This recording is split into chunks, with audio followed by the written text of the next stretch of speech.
উত্তৰ পূৰ্বাঞ্চলৰ বাবে এটা ভাল খবৰ আজি সন্ধিয়া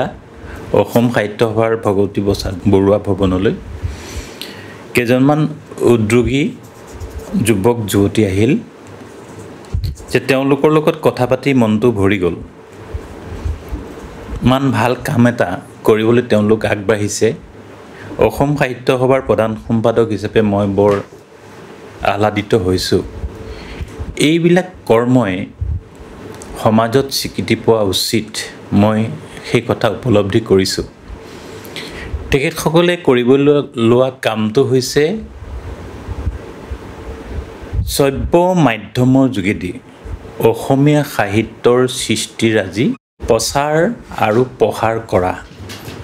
আৰু মৰমতে তেওঁলোকে নামটো ৰাখিছে গ্ৰন্থকথা এটা নিৰ্দিষ্ট এপৰ যোগেদি এই কামখিনি কৰিবলৈ আগবাঢ়ি আহিছে এই দলটোৰ লগত সুদূৰ ছুইডেনৰ পৰা সহযোগ কৰিছে প্ৰাঞ্জল বৰুৱা নামৰ এজন অভিযন্তাই তেওঁ বাস্তৱ ক্ষেত্ৰত আগবাঢ়ি আহি অশোক কুমাৰ নাথ তেওঁ বাংগালুৰুত থাকে তেওঁ ইয়াৰ লগত সংপৃক্ত হৈ আছে প্ৰাণজিৎ দাস হীৰকজ্যোতি নাথ শৈলেন ভৰালী আৰু ভৱেশ দাস প্ৰভৃতি ব্যক্তিসকলে এই মাধ্যমটোৰ যোগেদি অসমীয়া সাহিত্যৰ উত্তৰণৰ ক্ষেত্ৰত তেওঁলোকৰ চিন্তা চেতনাবিলাক উত্তৰ পূৰ্বাঞ্চলৰ ৰাইজৰ সন্মুখলৈ যি অসমীয়া ভাল পায় অসমীয়া ভাষা সাহিত্য ভাল পায় তেওঁলোকৰ কাৰণে আগবঢ়াই দিবলৈ প্ৰচেষ্টা লৈছে কথাটো জানি মই অভিভূত হৈ পৰিছোঁ ইমান দিনে কোনেও নভবা কথা এটা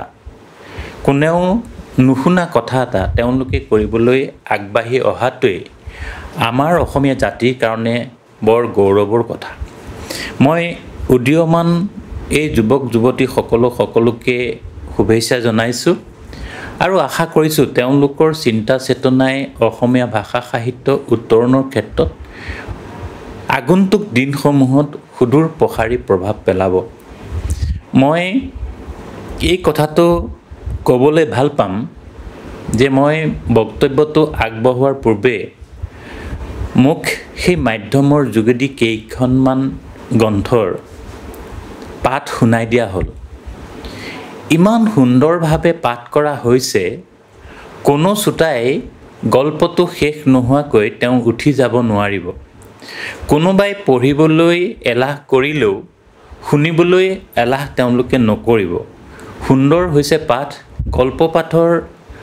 আমেজেই বেলেগ আৰু শ্ৰোতাসকলে আনন্দিত হৈ গল্প পাঠ সুন্দৰ হ'লে এই গ্ৰন্থকথাই যিটো মাধ্যমক ব্যৱহাৰ কৰি গল্পৰ উত্তৰণৰ কাৰণে প্ৰচেষ্টা হাতত লৈছে নিতান্তই এইটো আমাৰ বাবে আশাবাদ কথা পৰৱৰ্তী সময়ত এই গ্ৰন্থকথাই অসমীয়া কবিতা আৰু অসমীয়া উপন্যাস পাঠৰ ব্যৱস্থা কৰিব কথাটো জানি মই অভিভূত হৈ পৰিছোঁ এই কৰ্মটোৰ পৰিসৰ যদি বৃদ্ধি কৰা যায় ইয়াৰ পৰিসৰে যদি অসমীয়া সাহিত্যৰ উত্তৰণ কৰিব পৰা যায় অসমীয়া কবিতাৰ উত্তৰণ কৰিব পৰা যায় আমি ভাবিছোঁ অসমীয়া সাহিত্যৰ উত্তৰণত এটা সুদূৰ প্ৰসাৰী প্ৰভাৱ পৰিব মই দলটোৰ সদৌতিকে আন্তৰিক ধন্যবাদ আৰু কৃতজ্ঞতা জ্ঞাপন কৰিছোঁ এয়া জাতি সেৱাৰ অংশই হ'ব জাতি সেৱাৰ ক্ষেত্ৰত তেখেতসকলে যি বাদান্যতা স্বীকাৰ কৰিলে তাৰ বাবে মই অসম সাহিত্য সভাৰ প্ৰধান সম্পাদক হিচাপে মই অসম সাহিত্য সভাৰ সকলো বিষয়ববীয়াৰ হৈ আন্তৰিক শুভকামনা মই নিবেদন কৰিছোঁ আশা কৰিম আগন্তুক দিনসমূহত তেখেতসকলৰ যি চিন্তা তেখেতসকলৰ যি চেতনা এই কামখিনি কৰিবলৈ তেখেতসকলৰ যি উদ্যম সেই উদ্যম ৰূপত উদ্ভাসিত হওক তাৰে মই কামনা কৰিছোঁ আৰু মোৰ শুভকামনা তেওঁলোকলৈ নিবেদন কৰিছোঁ গ্ৰন্থ